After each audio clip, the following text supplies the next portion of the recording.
When you feel nothing, it's not peace, it's a warning. That numbness is your soul asking for motion, not rest. You must force yourself to act, not because you're ready, but because action creates readiness. Progress begins the moment you move through the fog. The way out isn't waiting, it's walking. That's how strength is built, step by reluctant step. How to force yourself forward when you feel nothing. So discipline replaces numbness forever. You are not your feelings. You are your standards. You wake up blank, no spark, no fire. The air feels heavy, but nothing is wrong. That's the trap. Because when nothing is wrong, most people do nothing. They wait. They wait for motivation, for a sign, for energy. And in waiting, they wither. But listen closely. You are not your feelings. You are your decision. The man who only moves when he feels like it is a puppet, controlled by moods, swayed by invisible forces. But the man who moves regardless, he becomes the master of his destiny. So what do you do when the fire is gone? You move anyway. You don't wait for emotion. You create momentum. Start with your shoes. Put them on. Walk. Say one powerful sentence out loud. Move your body like a soldier and your soul will catch up. Imagine this. You rise from bed, still half asleep, but you force a breath. You stretch your arms. You whisper, "Let's go." And by noon, you've conquered more than the man who waited all day to feel like it. Ask yourself, have you confused mood with meaning? Are you living as a cause or as an effect? You don't need to feel alive to act alive. Action first, feeling follows. The day belongs to the man who claims it, not the one who waits to be claimed. Most people wait. Winners create. Most people spend their lives waiting. They wait for courage, wait for clarity, wait for passion. And in that waiting, they lose years. You weren't born to wait. You were born to work, to build, to create. The difference between the man who wins and the man who wanders is simple. One moves through resistance. The other moves only when it's easy, when nothing excites you. You create your own spark, not by talking, not by hoping, but by doing something difficult, deliberately. That's when you shift. When most people lean back, you lean in. What do you do when you feel nothing? You make a list. You command your feet. You speak life into the day. You speak power, even if your voice shakes. Picture yourself walking into a room. No one's clapping, no one's calling, but you straighten your back. You set the tone. You act like it matters, because it does. Do you really want to be the person who only acts when life is easy? Or will you become the one who builds while others break? Most men wait for opportunity to find them, but you build the door. The body leads, the mind follows. Your mind might feel foggy, but your body, it's a machine. And machines don't run on emotion, they run on command. So when your head feels heavy, lead with motion. Movement is medicine. When you force yourself to act, to lift, to walk, to speak, you begin to change your chemistry. Stillness breeds more stillness. Action breaks the chain. Most people sit, they stare, they sulk, but not you. You rise. When nothing makes sense, do something that does. Make your bed, sweep the floor, run up a hill. Not because it fixes everything, but because it starts something. You don't have to feel ready to act. You act until you feel ready. Your ancestors didn't wait for motivation to plow the field. They moved, they built, they endured, and in that, they found strength. So imagine this, you feel nothing, but you walk outside anyway. You speak a truth aloud. You stand taller. Your breath deepens. Suddenly you remember. This is what power feels like. You can't think your way out of a hole, but you can climb out, one motion at a time. So ask yourself, is your body waiting for your feelings, or are your feelings waiting for your movement? Discipline is stronger than mood. Every person who's ever accomplished something meaningful has at one point or many done it without wanting to. They didn't feel like it. They weren't motivated, but they moved. That's the truth no one wants to hear. We glorify passion. We romanticize inspiration. But when the moment came, when it mattered most, what they felt didn't matter. What mattered was what they chose. Victory belongs to the one who acts without applause, without a rush of energy, without a perfect reason. Because discipline isn't loud, it's not emotional, it's a quiet vow you keep, especially when nothing inside you wants to keep it. Feelings are weather, discipline is structure. Feelings drift, discipline anchors. If you rely on how you feel, you'll start and stop 1,000 times. But if you rely on what you decided, you'll finish every time. That's what separates those who merely try from those who become. Discipline doesn't ask, do you feel like it today? It says, do it anyway. Every link you add to that chain makes you stronger. You don't need louder motivation. You need deeper commitments. The kind you honor without drama, without audience, without delay. Most people need to feel good to move, but winners move and then feel good. That's the system. If the alarm rings, they rise. If the task is there, they attack it. They don't bargain with laziness. They don't justify inaction, and they don't seek excuses. They seek completion. You've done this before. You've lifted yourself when you were drained. You've delivered when no one saw you. That wasn't luck. That was a flash of your real self, the disciplined, grounded version. Now imagine if that version led every day. Picture this. You're out in the cold rain, no coat, no cover. The weak run for shelter. But you walk steady, focused, because you're not here for comfort. You're here for completion. And when others quit, you continue. Not because it feels good, but because you said you would. That's power. That's freedom. When your actions are no longer tied to emotions, you become unstoppable. Ask yourself, who are you when no one's watching? What would your life look like if you stopped waiting to feel ready and just acted? You weren't made to obey your feelings. You were made to forge them. Burn that truth into your habits, into your walk, into your name. Every morning is war. Win it early. There's a battle every single morning, and it begins the moment your eyes open. No announcements, no warning, just a question. Will you command this day or will you submit to it? Most people, they surrender before they even stand. They reach for the snooze. They drift. The day claims them before they even rise to claim themselves. But you must become different. You must strike first. Before the doubt creeps in, before the noise of the world starts banging on your door, power belongs to the one who moves first. Not the strongest, not the loudest, but the fastest to act. You don't wait to feel ready, you become ready. The moment you open your eyes, speak power. Not complaints. Don't ask how the day feels. Decide how you'll show up. Don't check the weather, be the weather. Storm through the resistance. Wake with command in your tone and certainty in your step. You build a ritual so strong it pulls you into greatness before the world even wakes up. That ritual becomes your armor, your first line of defense, your sacred hour, where the day bends to your will. Start simple, start strong. Begin with 3 weapons: a powerful thought, a purposeful movement, and an unbreakable decision.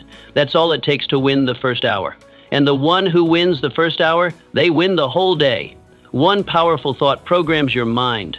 One small movement charges your body. And one decision, kept without compromise, builds the muscle of trust in yourself. This is the battle plan. You don't leave the first hour to chance. You engineer it. Picture this. A man rises before dawn. He sharpens his blade, his mind. Before the birds sing, he's reading, writing, lifting, breathing. Before the sun sees him, he's working. While the rest still wander through sleep, he's advancing. By the time others start moving, he's already winning. Now picture another. Still in bed, still snoozing. The sun rises on both, but only one rises with it. By noon, one is miles ahead. And it's not luck, it's not talent, it's morning warfare. The difference between glory and regret is found in that first hour. You must choose. Will the day happen to you, or will you happen to the day? One is reaction, the other is command. Most people stumble into their day hoping for clarity, hoping for motivation, hoping for direction. But you start with certainty, with movement, with fire. Because if you own the morning, the rest of the day falls into line. Ask yourself, are you the kind of person who waits to be moved, or the kind who moves first and lets the world catch up? You don't need emotion. You need a mission. Most people misunderstand where true power comes from. They think emotion is the engine. They wait to feel excited, feel ready, feel motivated. But emotion is smoke. It rises and vanishes. It flares and fades. It's not the engine. It's the exhaust. What lasts, what drives, what builds is mission. Mission gives you the reason to act when nothing feels right. Mission doesn't care if you're tired. It doesn't ask how your day is going. It just whispers, get up, keep going, we've got work to do. Without a mission, every task feels heavy, every hardship feels unfair. You look for shortcuts, you start and stop. But with a mission, even pain becomes holy. Exhaustion becomes sacred. There's a difference between suffering aimlessly and suffering with purpose. You don't need fireworks in your chest every morning. You need a North Star, something worth pushing for when your legs tremble, when no one is watching, when the rewards feel far away. That's when your mission does its greatest work, by holding you still when emotion would have blown you off course. A person with no mission is like a feather in the wind. light, fragile, directionless. They move wherever life blows. One bad day, they're down. One critic, they quit. One delay, they drift. But a person with purpose, they become the wind. They cut through excuses. They move with power, not panic. They aren't tossed. They tread forward. They don't chase comfort. They chase completion. And because they're anchored to something deeper, they can outlast those who live on feeling alone. So ask yourself, what drives you? What mission is worth waking up for even when your body says no? Is it your family's future, your freedom, the fire to create something that no one else believes in but you? What's your why that refuses to let you quit, even when quitting looks easy? If you can't answer that, nothing else will hold. But once you do, everything else aligns. Now imagine waking up with that mission stamped into your chest. You don't crawl into the day, you charge. You already know what must be done. The weather doesn't matter. Your feelings don't matter. Someone's opinion doesn't even register. You wake with direction. You move with authority. You endure with joy. Because the pain has a purpose. Nothing is more energizing than knowing you're not wasting time, you're fulfilling a calling. That's why your mission must be written down, clear, unshakable. Read it every morning. Tattoo it on your mind. Let it burn in your bloodstream. When you feel low, read it again. When you feel empty, speak it aloud. When you feel distracted, return to it. Because emotion will betray you. Motivation will run late. But mission? Mission shows up every single time. So ask yourself this final question. Is your life being led by impulse or by intention? One leads to regret, the other leads to legacy. You weren't built to follow your feelings, you were built to forge through them. Let your mission be your fire, and never let it go out. You were built for storms, not silence. Life was never meant to be easy. And you weren't made for ease. You were crafted for storms, for pressure, for challenge, for resistance. That's where the real work happens. That's where you happen, in the struggle, in the discomfort, in the places where the world presses in and demands more than you feel ready to give. Oddly enough, it's in those exact moments that your true strength is born. Ease softens, struggle sharpens, and somewhere deep inside, you already know that. When nothing excites you, when the days feel flat, the hours feel numb, it's not because you've lost something. It's because you've stopped stepping into the arena. You've gotten too careful, too safe, too quiet. You've avoided discomfort for so long, you forgot how to fight. Your edge has dulled, not because life beat you, but because you stopped choosing resistance. The fire that once moved you didn't burn out. It was starved. You've let the silence settle in, and now it's time to shake it off. Remember this. Iron doesn't sharpen in stillness. It sharpens in fire, under pressure, against grit. That's where the edge returns. That's where the blade remembers its bite. And you are no different. You do not evolve through repetition. You evolve through resistance. That's why you must not run from the hard things. You must lean in. You must choose the task that terrifies, the mission that overwhelms, the road that rises up to meet you with teeth. Most people crave a quiet life, but end up with a silent one. They chase comfort so hard they lose aliveness. They wake up in beds they don't remember choosing, walk paths they didn't build, and fill their days with routine, void of fire, void of challenge, void of real living. It's quiet, yes, but it's the quiet of slow erosion, quiet desperation, a life that never truly lived. But you were never meant for that kind of sleep. You choose the storm. You walk into the test. You volunteer for the wait, because that's where your real self emerges. You don't grow by avoiding the edge. You grow by dancing on it. You want to feel alive again? Then scare yourself. Do something you're not ready for. Speak before you feel steady. Volunteer first. Lead the charge. Say yes when every cell screams no. That's where the blood returns. That's where the fire roars again. Now picture this. You stand at a crossroads. One path is smooth, familiar, the path of comfort. The other, rocky, unknown. It looks difficult, unpredictable. It demands something from you. Most people, they walk left, toward ease, toward safety, toward nothingness. But you walk forward, straight into the wind.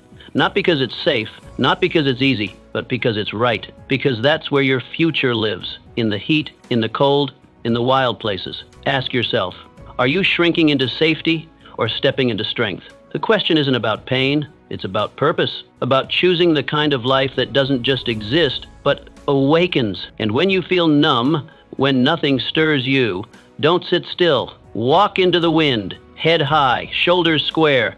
That's where your power lives. That's where your blood returns. And that's where you return. You can build momentum out of nothing. The most powerful people in history didn't begin with motivation.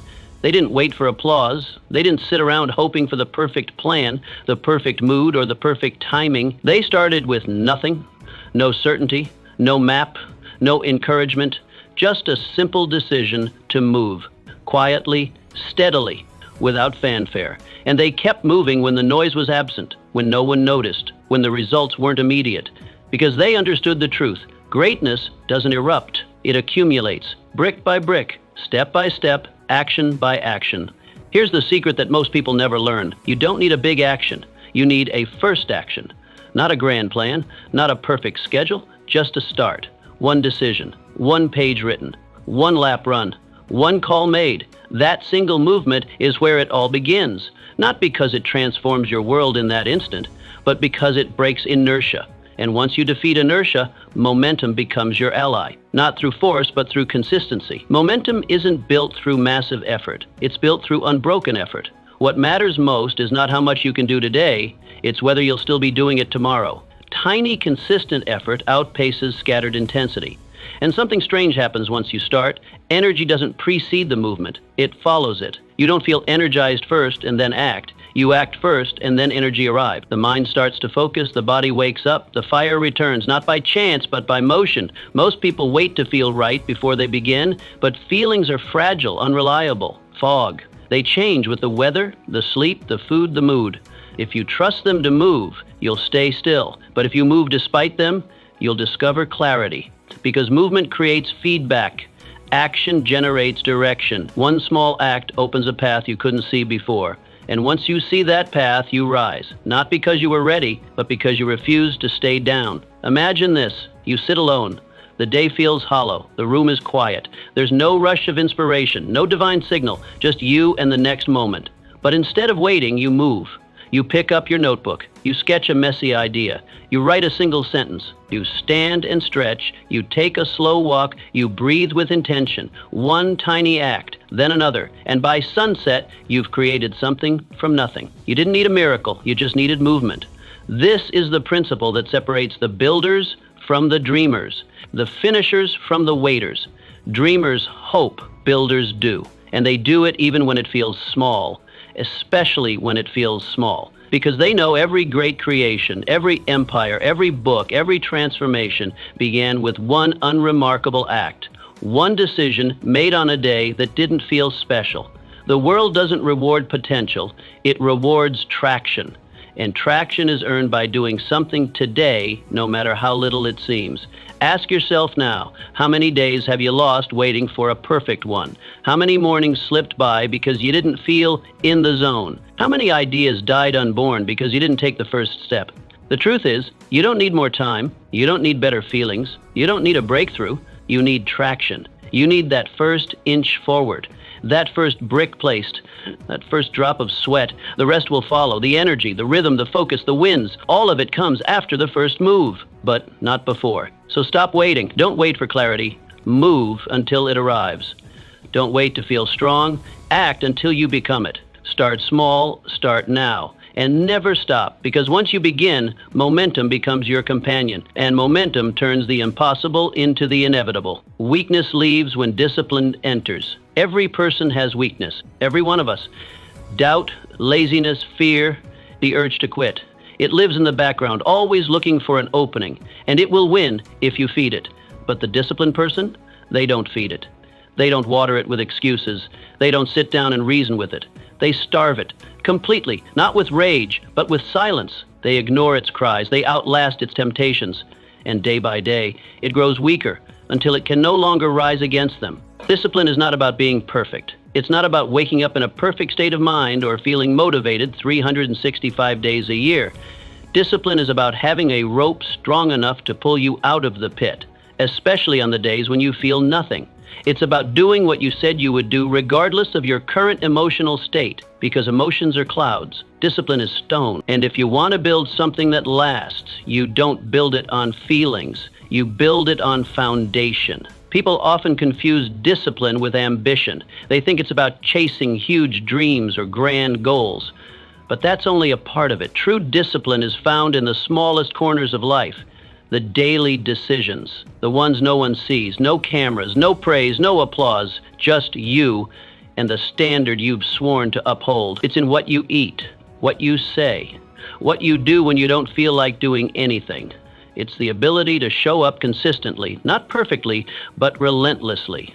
Most people break in silence, not in chaos, not in war, but in quiet moments, in the softness of a morning when no one is watching, in the stillness of a decision made alone. They fold, they slip, because their strength depended on pressure, not principle. But you must be different. You must be the one who obeys your own orders, even when it hurts. Especially when it hurts, because that's when the transformation happens. Not when it's easy, but when it's unbearable and you stay the course. Imagine this. You're standing in front of a task you hate. There's no excitement, no thrill, just the grind. You look at it, you feel nothing, but you step forward anyway. You begin. Maybe slow, maybe clumsy, but you begin. That act, right there, is everything. That's what changes you, not the task itself, but your refusal to escape it. Slowly, the task begins to lose its grip. Its weight diminishes. You grow, not because it got easier, but because you got stronger. Weakness doesn't die quickly. It dies from starvation, and that starvation is discipline. Every time you choose action over excuse, focus over distraction, consistency over comfort, you are cutting off weakness at the root. And yes, it fights back. It screams for relief, but you don't give it an inch. You let it wither. You let it shrink. You keep moving, not because it's glorious, but because it's necessary. Ask yourself now, are you feeding your strength or feeding your excuses? Because you can't do both. Every decision tips the scale. Every moment is a fork in the road, and no one's coming to save you from the wrong choice. Only you can set the standard, and only you can keep it, even when it's cold, even when it's lonely, even when the world says, take it easy. That's when you tighten the rope. That's when you dig in. Discipline is not a feeling. It's not even a habit. It's a conviction, a private vow to yourself. I do what I say. I don't betray my own word. When that becomes your identity, everything shifts. Your energy returns. Your mind clears. Your backbone strengthens. Because now weakness has no seat at your table. It has no room in your house. You've chosen to live with standards, not with excuses. Discipline is the enemy of weakness. Bring one in, and the other must leave. You can't serve both. You can't walk both paths. One leads to power, the other to regret. So choose right now, not tomorrow, not next week, right now. What will you feed? And when the day is long, when the fatigue whispers lies, when nothing in you feels like continuing, remember this: the disciplined one moves anyway, and because of that, they become someone else entirely, someone unstoppable, someone forged by fire, someone even their old self wouldn't recognize. Be that person. Starve the weakness, feed the standard, and never look back. You are training the world how to treat you every single day. Whether you realize it or not, you are teaching people who you are, not with your words, but with your behavior, not with declarations, but with decisions. You teach people what's acceptable by what you tolerate in yourself, and here's the hard truth.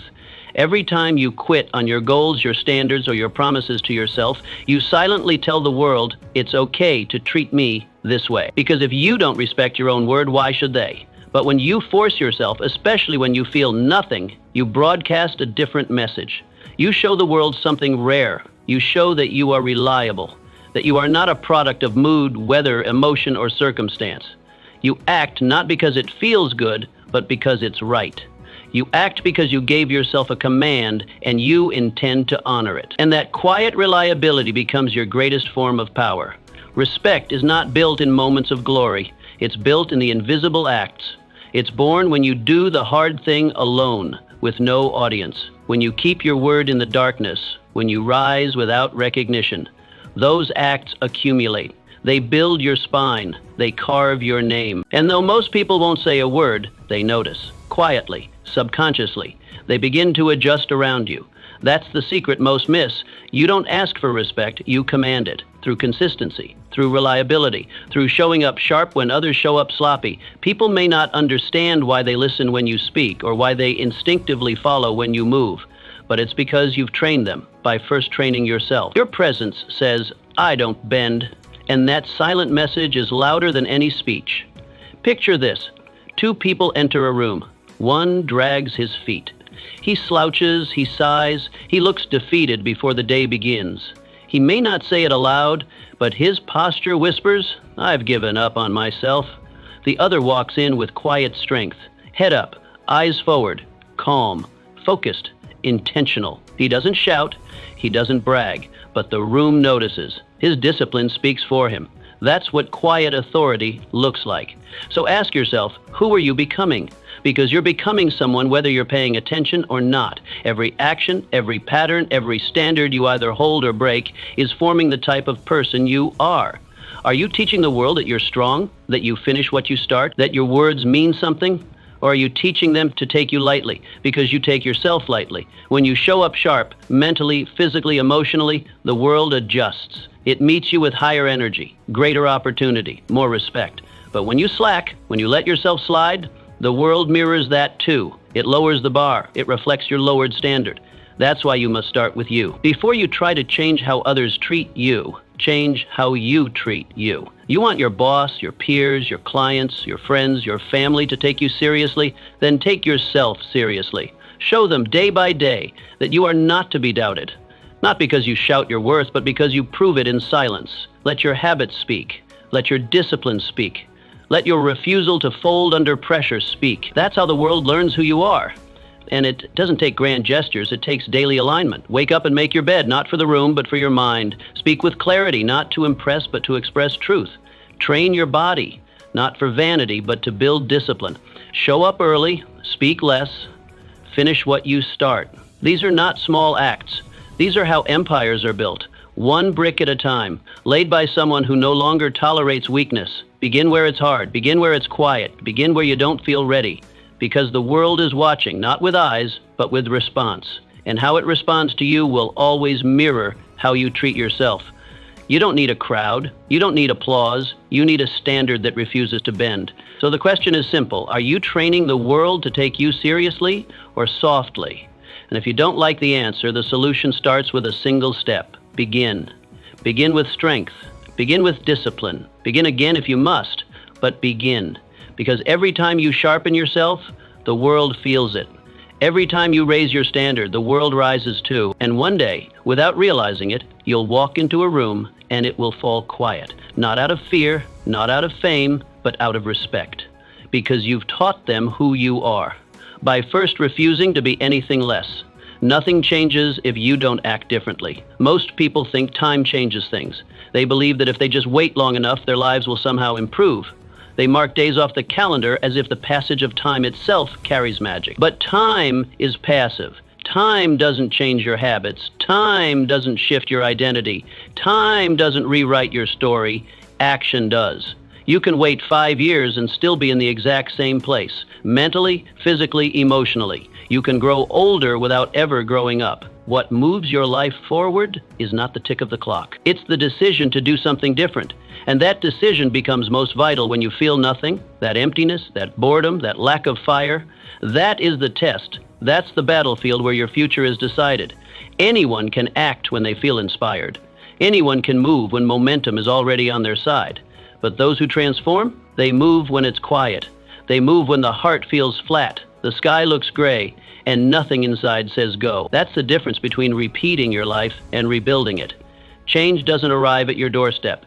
It doesn't come wrapped with motivation and sunshine. Change is created through resistance, through discomfort, through small, powerful shifts that feel inconvenient but matter deeply. It's built one decision at a time by choosing the uncomfortable option, by breaking the lazy habit, by confronting the behavior that holds you back, and replacing it with something stronger. If you always rise late, force yourself to rise early, not because the morning has special powers, but because you do.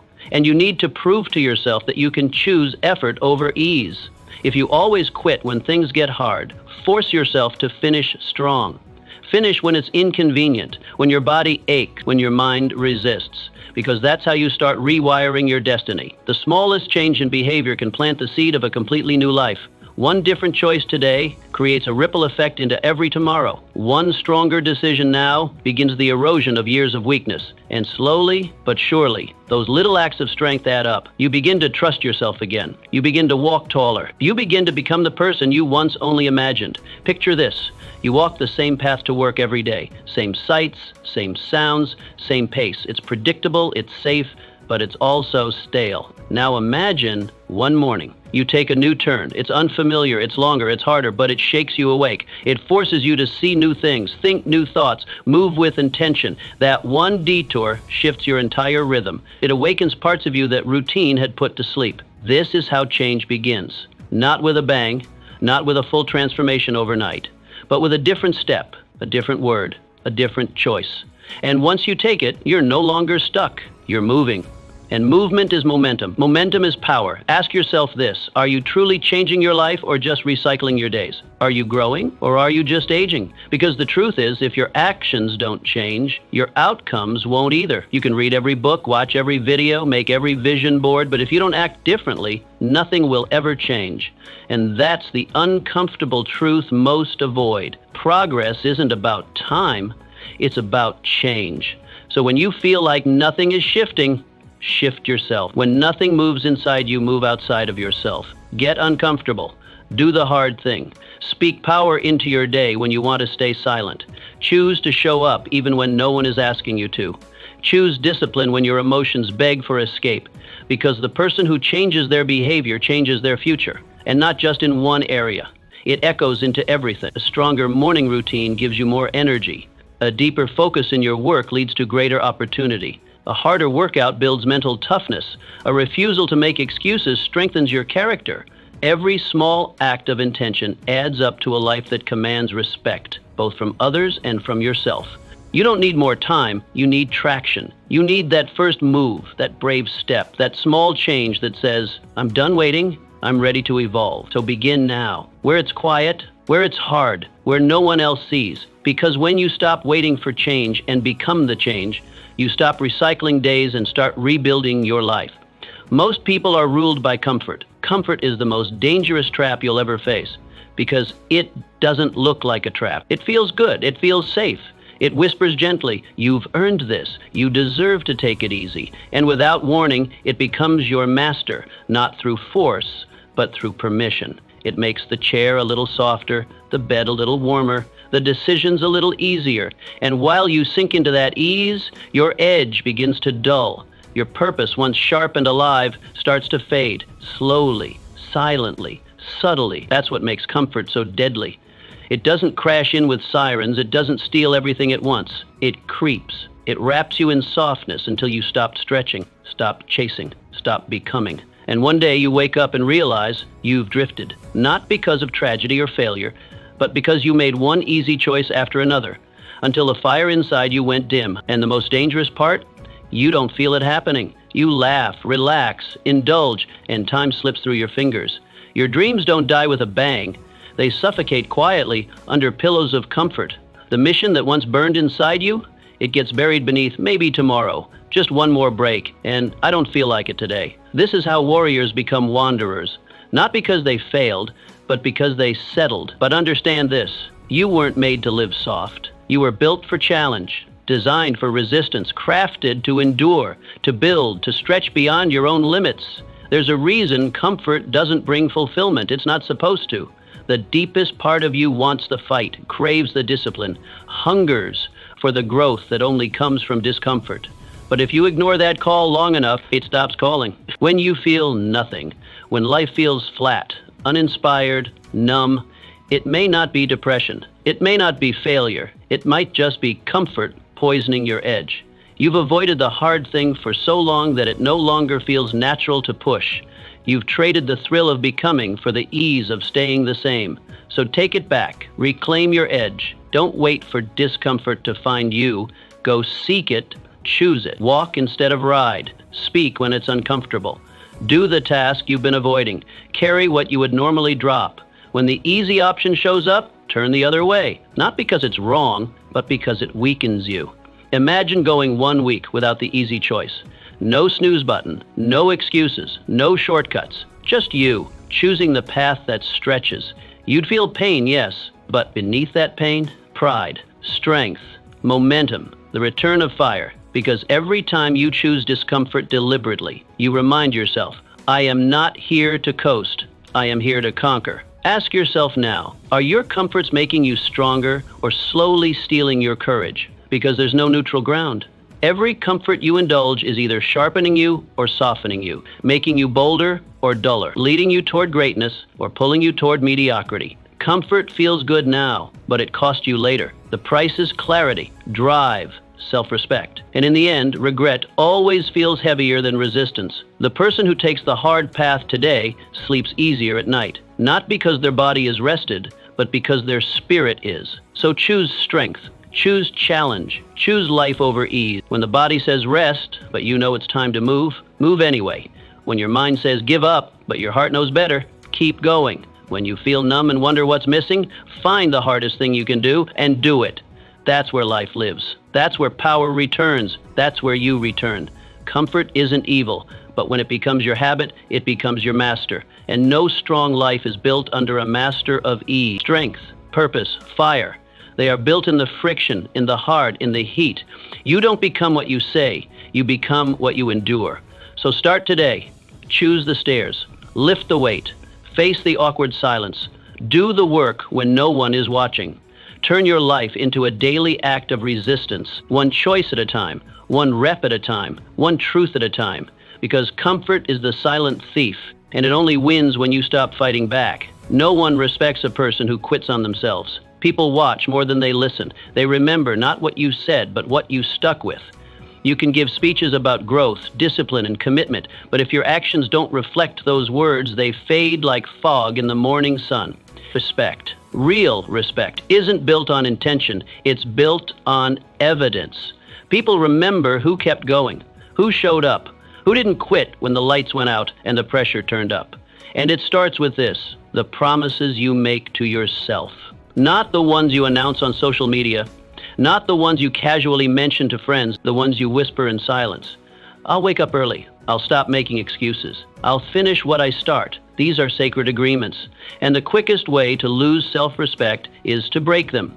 You say you'll rise early, you sleep in. You say you'll commit, you fold. And every time that happens, something inside you shrinks. Your inner voice gets quieter. Your belief in yourself weakens. And slowly, without even realizing it, you begin to doubt the one person who should be the most dependable, you. The downward spiral isn't sudden, it's a slow erosion. And the scariest part, you get used to it. You start brushing it off. It's just one day. I'll try again next week. But deep down, a more dangerous belief takes root. I don't trust myself. And if you don't trust yourself, no amount of praise from others will fix it. No compliment can replace confidence that comes from keeping your own word. But there's good news. That trust can be rebuilt. Not with words, not with hype, but with action. One act of discipline, especially when you feel nothing, starts the process of restoration. You didn't want to work out, but you did. You didn't feel like writing, but you sat down anyway. You didn't crave excellence, but you chose it. In that moment, something powerful happens. You start to believe yourself again. And when you start to believe in you, others do too. Quietly, subconsciously. You walk into a room with more weight, not because you're louder, but because you're anchored. People may not be able to name it, but they feel it. A quiet authority, a sense of, this person means what they say. And in a world full of talkers, that kind of consistency commands attention. You become someone worthy of following, not because of titles or trophies, but because of integrity. Because people sense that you don't fold when it's inconvenient, that you don't speak unless you plan to live it out. And that power, it's rare, it's magnetic, but it doesn't come from external achievements. It comes from internal alignment. Imagine this. You feel heavy. You've had a long day. The hours dragged. Motivation is gone, but there's still a task you said you'd finish. You stare at it. Every part of you wants to push it to tomorrow, but instead, you act. You finish. You do it. Not because it's exciting, but because you said you would. That single act may not win you applause, but it wins you yourself again. and that is worth everything. Because the truth is, your life will always follow the voice you trust the most. And if your own voice is filled with broken promises, your actions will reflect it. You'll hesitate. You'll self-sabotage. You'll stay stuck. Not because of your circumstances, but because of the voice in your head that says, would you admire someone with your current consistency? These aren't easy questions, but they're necessary because they reveal what needs work. They expose the gap between who you say you are and who you actually are when no one's watching. And that's where your reputation is born. Not in public, but in private. Not when you're being celebrated, but when no one sees. When the day is long, when you're tired. When quitting would be easy. That's the moment that defines you. That's when respect is earned. Anyone can start, anyone can promise. Few can persist. Fewer still can persist without recognition. But that's the price of becoming solid. That's the weight of being a person of substance. You keep going not for applause, but because your name means something to you, because your word is a contract, not a suggestion. And once you live like that, everything changes. Your confidence rises, your presence deepens, and the world begins to respond. So start where you are. Don't wait for motivation. Don't wait for a clean slate. Just take the next step you promised yourself you'd take. That's how trust is rebuilt. That's how identity is reshaped. One decision, one action, one moment of discipline at a time. Because you don't rise by talking about it, you rise by doing it, quietly, consistently. And when the voice inside you finally says, we don't break our word, that's when you know you've become someone worth following. Your standards decide your altitude. You don't get what you wish for, you get what you tolerate. That one truth separates those who rise from those who remain stuck. Dreams are common, standards are rare. Everyone wants success, confidence, discipline, transformation, but only those who demand it from themselves consistently actually create it.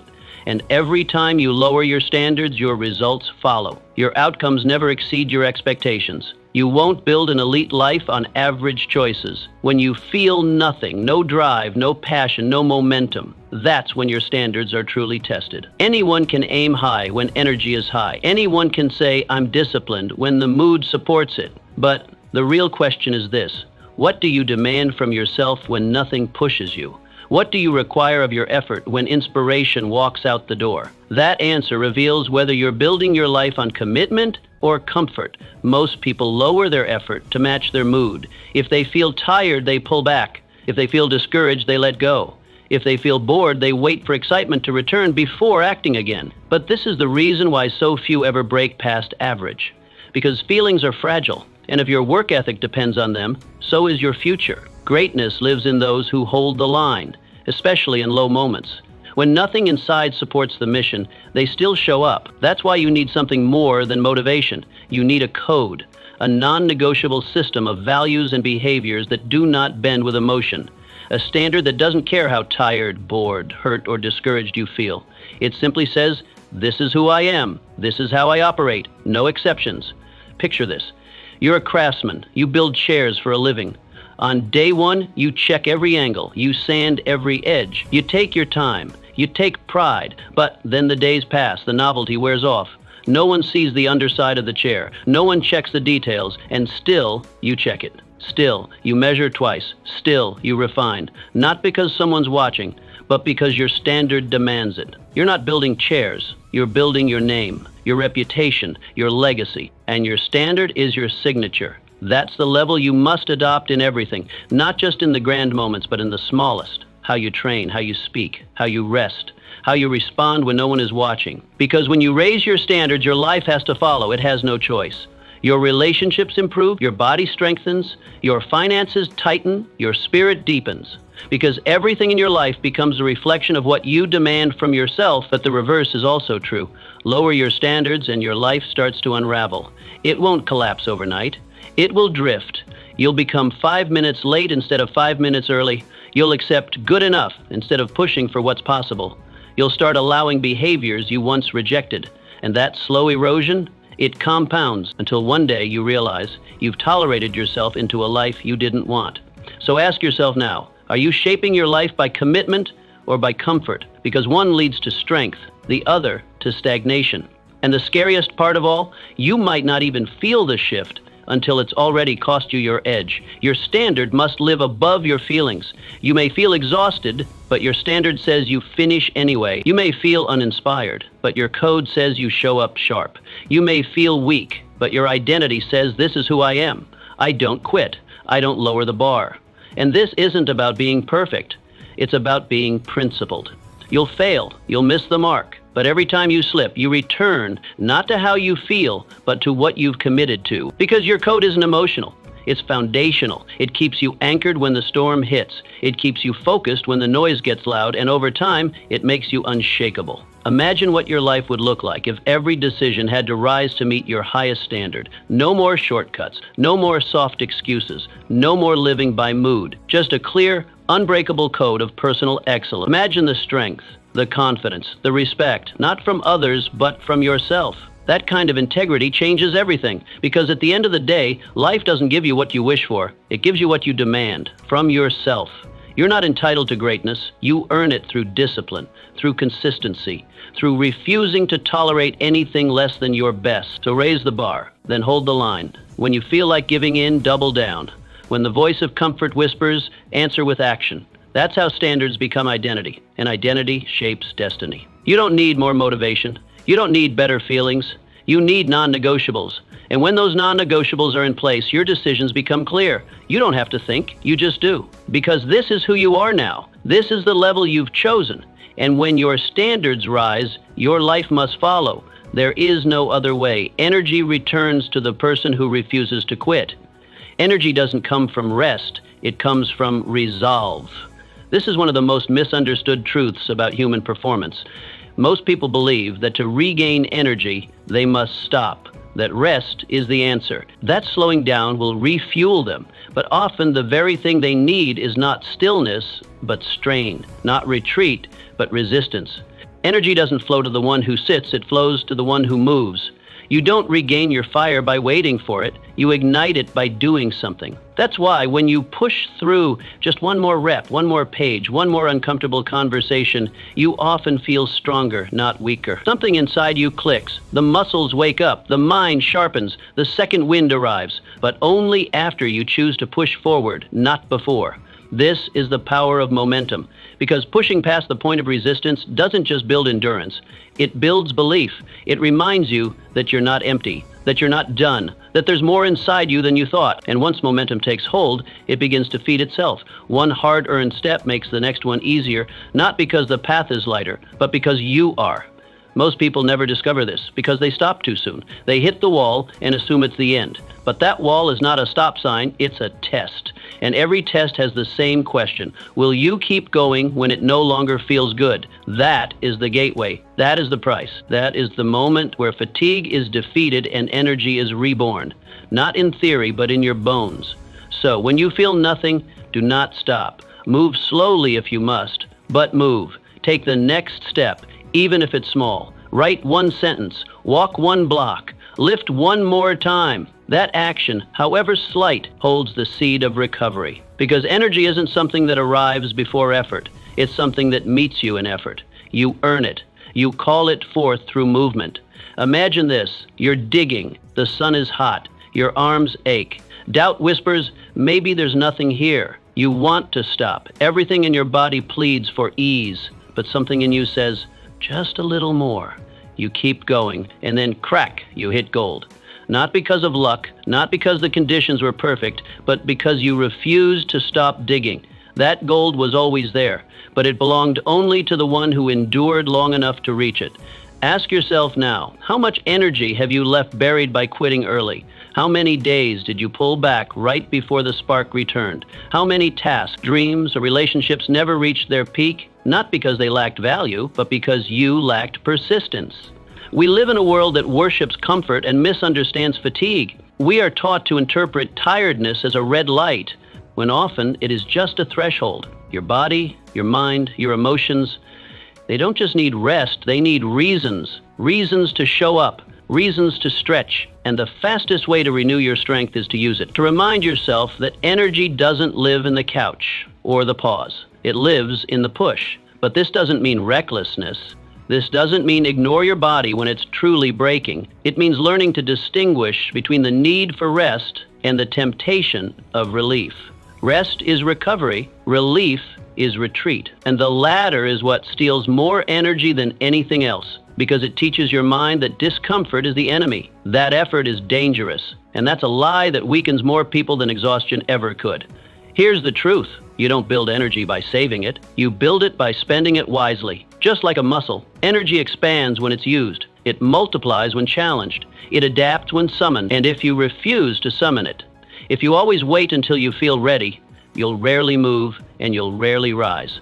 That's why the second wind is so powerful. It doesn't come at the beginning. It doesn't arrive when you want it. It arrives when you've proven yourself worthy of it. And once it hits, it teaches you something priceless. You are capable of more than you thought. That discovery, that moment, it's addicting. And once you taste it, you'll never trust your first impulse to quit again. So when the fatigue comes, lean in. When the mind says, slow down, test it. When the mood drops, move anyway. The rhythm returns to the one who keeps walking. The flame returns to the one who keeps striking the match. Action is the cure for stagnation. Effort is the key to vitality. Movement is your medicine, because the fuel is not outside of you. It's not in a perfect environment, a better schedule, or someone else's encouragement. It is buried inside, on the other side of effort.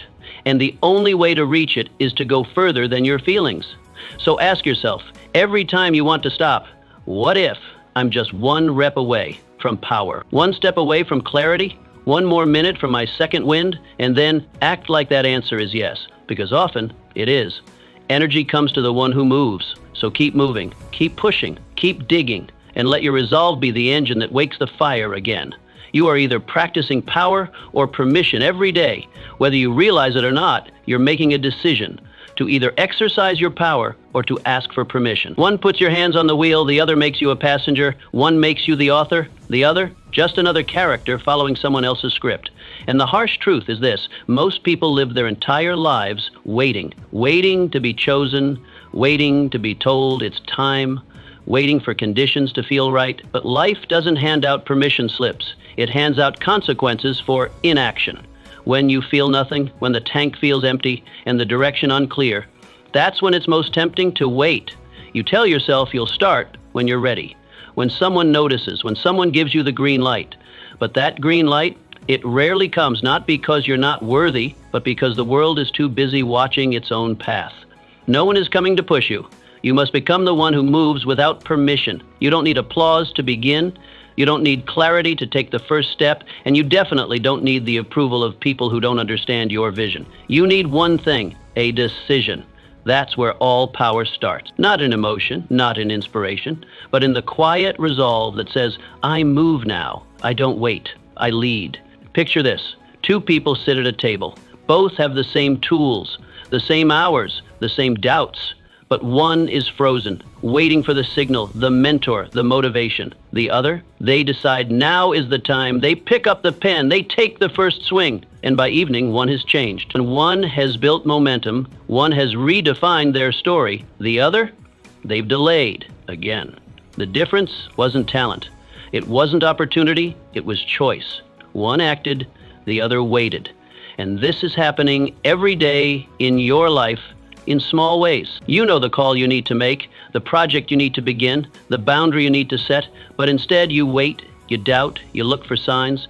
But here's the truth. You are the sign. You are the one who creates the opening by stepping into it. If you delay until it feels right, you'll live in permanent delay, because nothing feels right at the start. Power comes after the first move, not before. How many decisions have you delayed, waiting for a signal that never came? How much time have you wasted in hesitation, hoping the world would give you certainty it never promised? The longer you wait, the quieter your instinct becomes. The more you defer, the more life passes the pen to someone else. And you end up living a version of someone else's story, wondering how you got so far from your own. But this isn't about regret, it's about reclaiming. Because you can start right now. You can shift the entire trajectory of your life with one act of courage. You don't need a crowd, you don't need certainty. You need to say, this is my life, I do not need permission to build it. It can be as small as waking up an hour earlier, speaking up in the meeting, declaring your goals aloud, starting the work even when no one believes. These moments seem small, but they're massive because they declare who you are. Someone who doesn't wait to be told, someone who doesn't beg for approval, someone who moves first. And here's the beautiful part. When you move, the world responds. Not always immediately, not always loudly, but consistently. People begin to treat you differently, not because you demanded it, but because your actions told them who you are. Power attracts power. Leadership commands attention. And when you start exercising your own authority over your life, others begin to respect it, even if they never say it out loud. When you feel nothing, act anyway. That's the moment it counts most. Not when you're fired up, not when everything's going well, but when it's quiet, when it's hard, when nothing around you gives you a reason. That's when true leaders are built. That's when real courage is formed. And remember, doing nothing is also a decision. A decision to give the steering wheel to fear, to hesitation, to someone else. But you can change that right now. One decision, one move, one act that says, I own this day, I own this direction. I don't wait, I act. You've waited long enough. The world doesn't owe you an invitation. The door isn't going to open itself. You must kick it in with presence, with purpose, with power. Every time you move without permission, you build more of it inside you. And soon you become unstoppable, not because life got easier, but because you stopped asking for permission to live it. So ask yourself today, would the person I want to become be waiting right now or moving? Now, do what they would do and watch how your life begins to follow. Your future is hidden in today's effort. Most people look at the future like it's a mystery. They imagine it as some hidden force waiting to reveal itself, like a curtain that will one day be pulled back to expose success, wealth, happiness, or purpose. But the truth is far simpler and far more confronting. The future isn't hidden. It isn't waiting to be discovered. It's built, brick by brick, act by act, choice by choice. What you'll live tomorrow is determined by what you do today. But here's the challenge. When you feel nothing, when the day feels pointless, it's easy to forget that truth. It's easy to wake up, look at your to-do list, and think, what's the point? The reward feels distant, the pain feels close, the excitement is gone. And without immediate payoff, your mind tells you, it doesn't matter. But that's a lie. Because every small action is a seed. And if you don't plant today, nothing grows tomorrow. You want success later? Show effort now, real effort, even when no one's clapping, especially when no one's clapping, because that's where the real foundation is built, not in spotlight, but in solitude. The world celebrates outcomes, but those outcomes are always the result of quiet days, unseen work, repetitions with no applause. You want to stand tall in 5 years? Then dig deep now. The most dangerous habit in the world is waiting for signs, waiting for motivation, waiting for conditions to be ideal. But opportunity doesn't knock on every door. It knocks on the door that's being built. While others dream about success, you must prepare for it. You must lay the groundwork. You must sharpen your tools, develop your skills, and build a character to carry the weight of the life you want. Think about it. The person you want to become, the life you want to live, requires something from you. It doesn't just arrive. It demands discipline.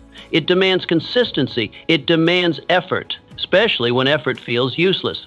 And the moment you stop treating today like it matters, you disconnect from that future. Imagine someone meeting you 5 years from now, seeing your growth, your strength, your clarity, and asking, how did you do it? The honest answer? You did it on days like this.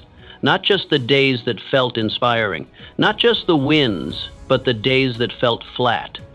Days where you felt like quitting, but didn't. Days where nothing inside you felt alive, but you moved anyway. These are the bricks no one sees, but everyone stands on later. Most people think big futures come from big moments, but that's rarely true.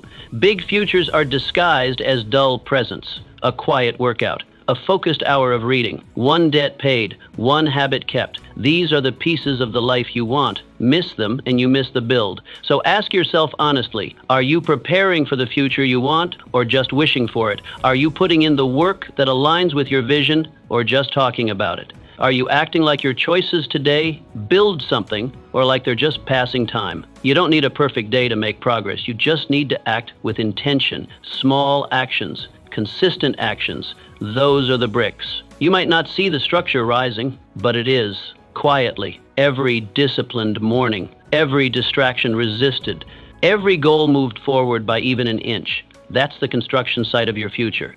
But here's the danger. You can just as easily build a future you don't want. Every excuse, every delay, every time you say, I'll start tomorrow, you're still building, but you're building a life of regret. A life where your future self looks back and thinks, why didn't I take it seriously when I had the chance? Because the truth is, you are building something every single day, whether it's strength or softness, progress or excuses, discipline or disorder. You don't get to choose whether you build. You only choose what you're building. So treat today like it matters, because it does. Not because it looks exciting, not because it feels good, but because the future you want is waiting to see if you'll earn it. And earning it means showing up, especially when you don't feel like it. It means choosing alignment over comfort. It means refusing to let the dullness of the present blind you to its value. The greatest mistake you can make is believing that today's small acts are meaningless. They are not. They are the only thing that moves you forward. Talent won't save you without work. Vision won't help without follow-through. And desire dies without discipline. So rise, move, work, plant the seed, stack the brick, even if it's slow, even if it's quiet, especially when it's hard. Because this moment, the one you're in right now, is either a step forward or a stall. And your future will reflect the difference. You don't need to feel powerful to act with power. You just need to act over and over until effort becomes identity. And when that happens, you stop wondering what the future holds, because you realize you're the one holding the tools. And you've been building it all along. No one will believe in you more than you do. Most people want to be believed in. They crave support, encouragement, applause. They think that if someone just saw their potential, just spoke the right words, they would finally feel ready. But here's the truth most never accept. No one will believe in your dream more than you do. No one will chase it harder. No one will care as deeply, and no one is responsible for keeping it alive but you. This truth is uncomfortable because it means there's no magic voice coming to rescue you, no secret admirer who will suddenly validate your worth. When the lights are off and the world is quiet, your belief is the only belief that counts. And some days that belief feels strong. Other days it feels like a flicker, and on the worst days it vanishes completely. That's when the real test begins. Because when you feel nothing, when even your own belief wavers, that's when you must double down. That's when the shallow quit and the serious dig in. Confidence isn't a gift, it's a signal. And that signal isn't sent with words, it's sent through effort, through motion, through action. When everything inside says, what's the point? Confidence is not given, it is demonstrated. You show the world you believe in your vision by working on it when no one is clapping. By showing up when you could easily disappear. By walking tall, not with noise, but with quiet, unshakable standards. That's how belief is proven. Not in how you speak about your dream, but in how you show up for it. And belief isn't always loud. In fact, it usually isn't. It's not flashy. It doesn't need a stage.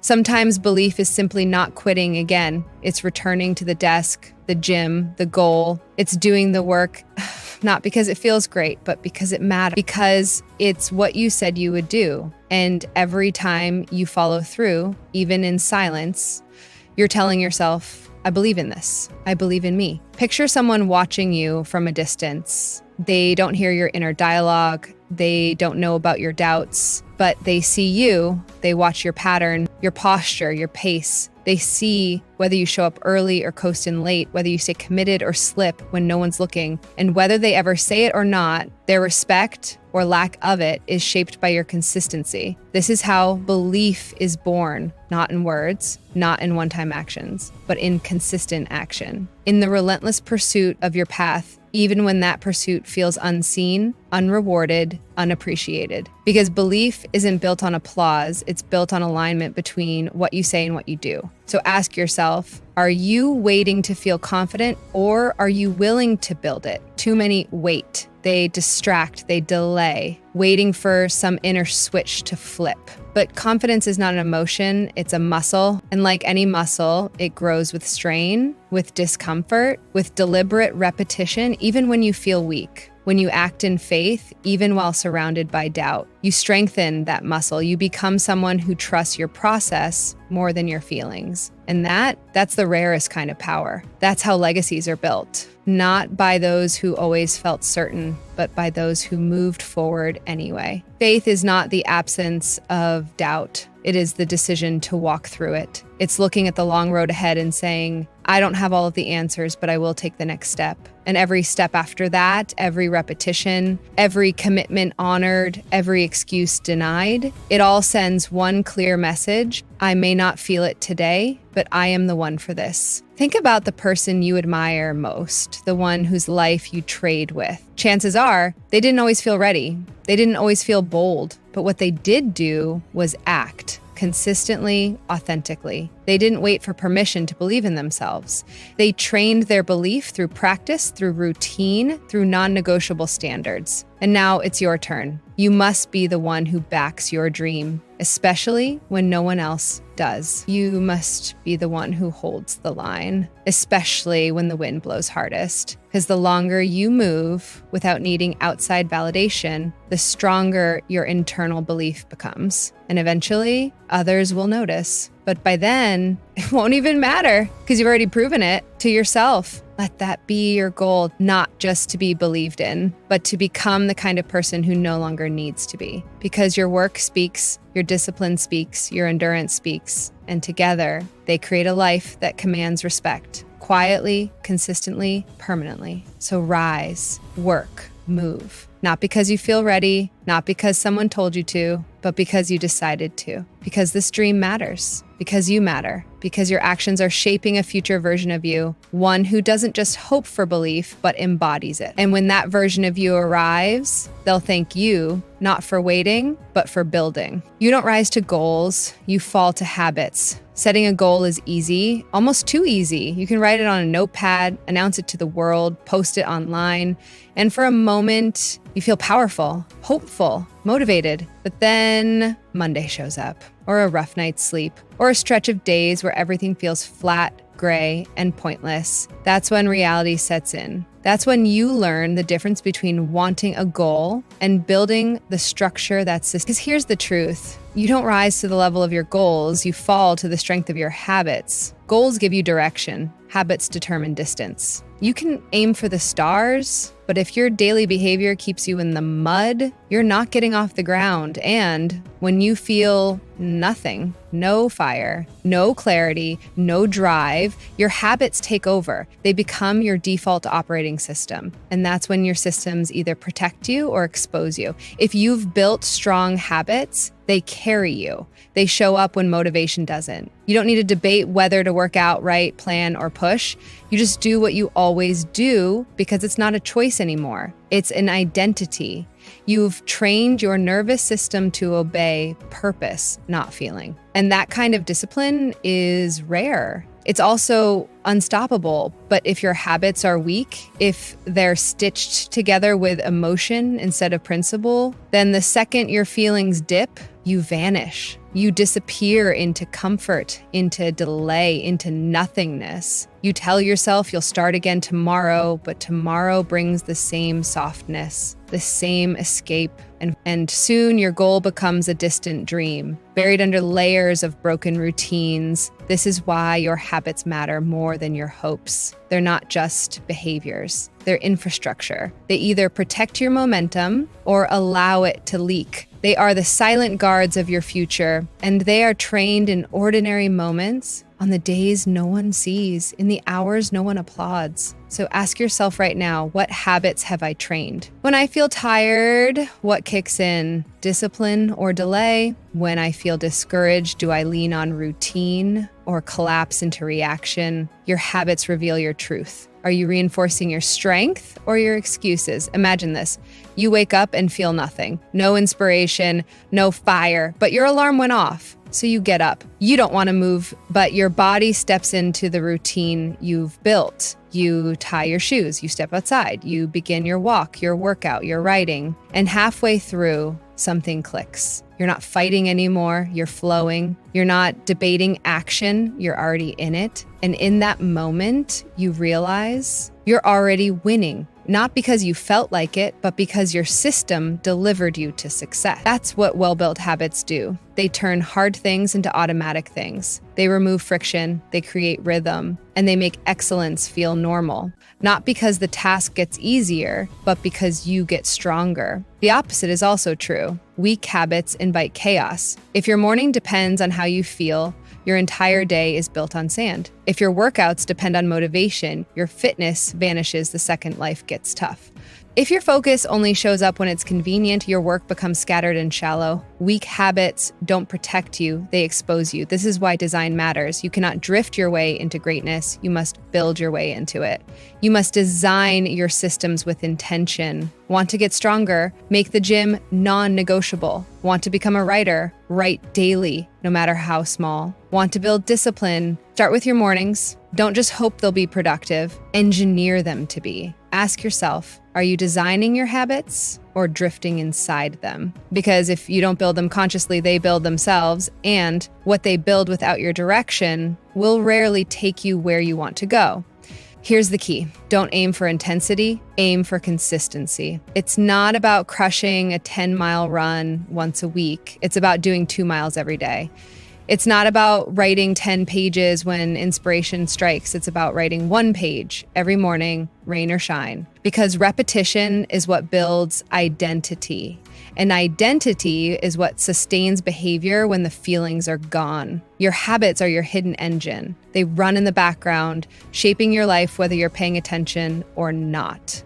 So make sure they're working for you, not against you. Audit them, refine them, strengthen them, and most importantly, respect them. Because when the storms hit, when your emotions crash, when your vision blurs, your habits are the only thing that can hold the line. Don't underestimate the power of routine, of doing the right thing, even when it feels like nothing. The path to mastery isn't marked by grand moments. It's paved by daily commitment. The most successful people in the world didn't win by chasing motivation. They won by building habits that didn't break. So today, even if you feel nothing, act anyway. Let your habits lead. Let your systems carry you. Trust the structure you've built. And if that structure is weak, strengthen it. 1 brick at a time, 1 decision at a time, because the quality of your life will always mirror the quality of your habits. You don't rise to your goal, you fall to your system. So build a system that catches you. And one day you'll look back and realize your habits didn't just support your success, they made it inevitable. The world responds to the energy you give it. The world doesn't respond to your wishes. It doesn't bend for your hopes. It doesn't adjust to the silent dreams you keep inside. The world reacts to your energy, what you carry, what you project, what you broadcast through your actions. And here's the truth. When you feel nothing, when you're low, empty, exhausted, that energy can either vanish or it can be created. You are not a passenger in this life. You are not simply a body moving through days waiting for something to happen. You are a transmitter, a generator, a source, and every decision you make, every way you show up,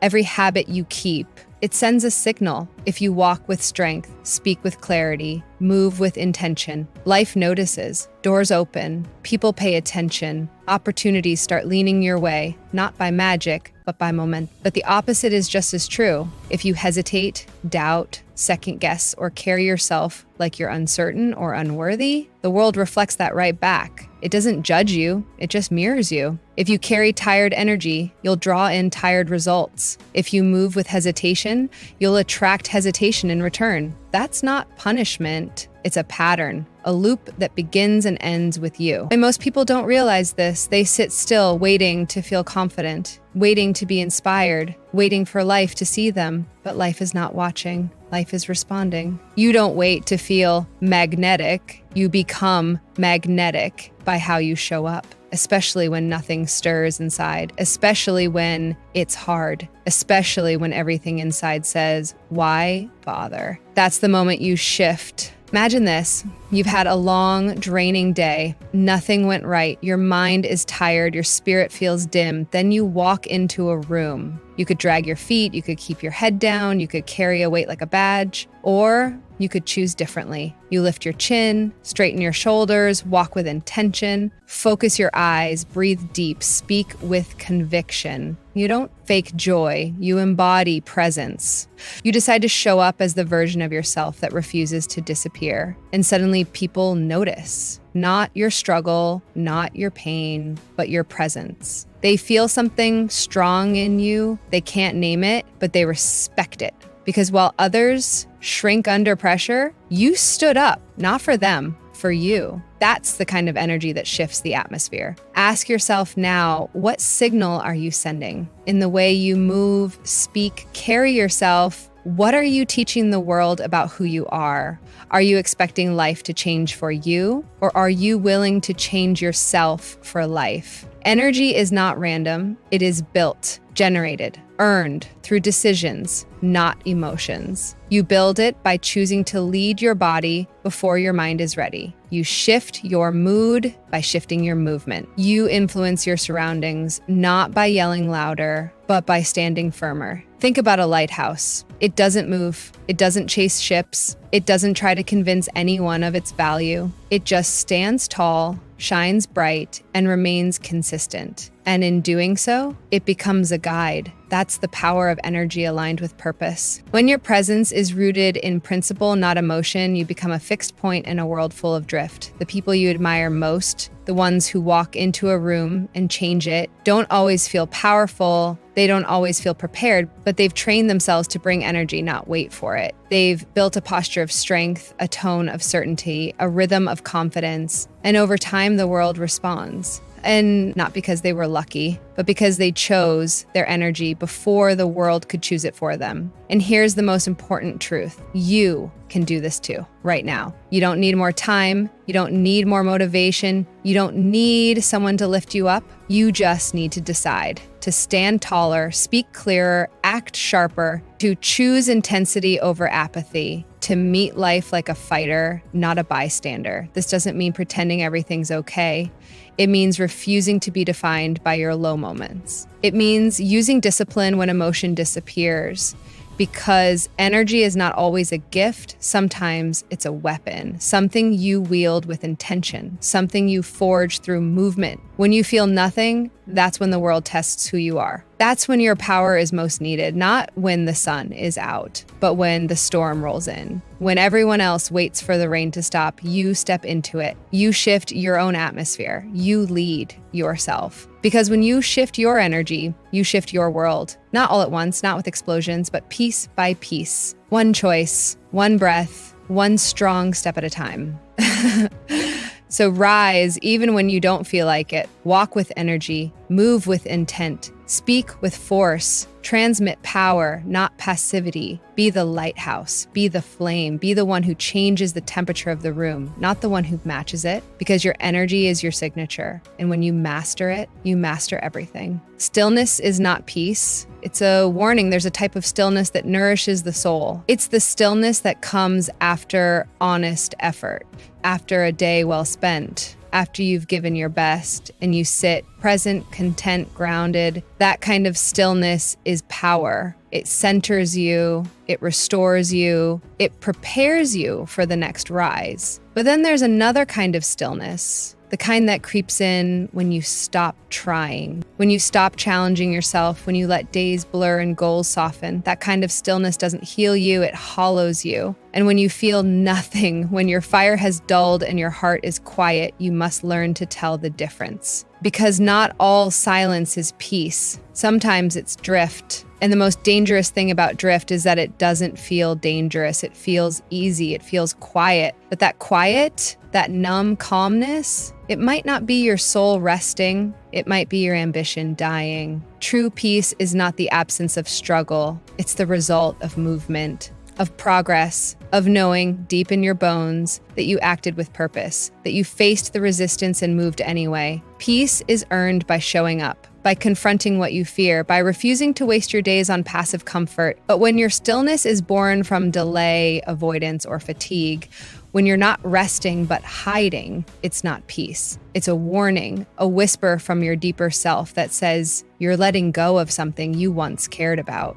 And if you don't listen, you begin to coast. Most people don't crash suddenly. They don't blow up their lives in a moment. They fade slowly, silently. They begin saying later instead of now. They choose easy over effort. They let one missed day become two, and then a week, a month, a year, until one day they look up and wonder where the time went, where they went. That's the cost of unchecked stillness, of getting too comfortable with comfort, of confusing numbness with rest. And if you're not careful, it becomes your new normal. That's why when you feel nothing, your job is not to settle. Your job is to test that silence, to disturb it, to shake it loose. You don't wait to feel alive again. You interrupt the deadness with movement, with effort, with fire. You disrupt the drift before it defines you. Picture a pond, still and smooth. From the outside, it looks peaceful, reflective, but beneath the surface, no current, no life. The water is stagnant, undisturbed, lifeless. That's what happens to people who stop challenging themselves. They become still but hollow. They're not grounded. They're stuck. Stillness without movement is stagnation, and stagnation slowly suffocates your potential. So what do? You move, even if you don't feel like it, especially when you don't feel like it. You write one sentence. You go for a walk. You speak the truth you've been swallowing. You stretch, clean, confront, create. Anything that signals to your soul, I'm still alive in here. You won't always feel the shift instantly. You might not get a wave of clarity or energy the first time, but that's not the point. The point is to send a signal to yourself that you are not gone, that you still choose to fight, to grow, to rise. Ask yourself honestly, has your silence become your comfort or your cage? Comfort is meant to be a place of return, not a place of residence, a place to regroup, to recover, not to hide. And yet, too many build their lives around never being uncomfortable. They build routines that avoid challenge. They decorate their cages with distractions and then wonder why they feel lost. You must reclaim your edge, and it starts with recognizing when your stillness is no longer serving you, when it's no longer reflection but resistance dressed in calm, when it's no longer rest but retreat. You are not here to fade. You are not built for numbness. You are meant to move, to create, to act in alignment with your deeper calling, even when it's hard, even when it's quiet. There will be days when the fire is low, when your mind whispers that nothing matters, when stillness tempts you to stay put. And in those moments, you must decide, not based on feeling, but based on truth. You know what you're capable of. You know what you've been avoiding. And you know deep down that peace doesn't come from hiding. It comes from living in a way that earns your own respect. So don't settle. If the silence around you feels too comfortable, challenge it. If your days are too still, stir them. If you feel hollow, fill the space with intention. Move, speak, build, begin. Stillness can be sacred, but only when it's chosen, not defaulted. Only when it's followed by movement, not replacing it. You are not meant to float. You are meant to rise. So rise, not tomorrow, not when it's convenient, now. Because that stillness you're sitting in, it isn't your home. It's your signal to move again. You either lead yourself or lose yourself. At every stage of life, one question decides your outcome. Who's leading you? If you don't lead yourself, someone else will. And when you feel nothing, that's when leadership matters most. You can't wait for someone to save you. You must command yourself. Give yourself orders. Set a direction, then obey it. People admire strength, but strength isn't brute force. It's self-direction. It's getting up without a speech. It's committing without applause. It's saying, I go, even when nothing inside says yes. And that kind of leadership, it changes everything. It pulls you out of slumps. It earns quiet respect. It creates progress where others see none. Imagine standing in the middle of the fog, no signs, no map. Most people sit and wait, but you walk forward because you trust the one thing no fog can hide, your decision to move. Ask yourself, are you being led or are you leading? When you feel nothing, lead yourself. That one step forward can restore your direction and your power. When you feel nothing, remember, it's not the end, it's the beginning. The moment you move through that silence, you reclaim your strength. Don't wait to feel ready. Don't wait to feel alive. Force yourself, step by step, choice by choice, until the fire returns. Because motion creates meaning and discipline awakens power. You are not lost. You are being forged. So rise, push forward, and prove that even in the absence of feeling, your will is still unbreakable.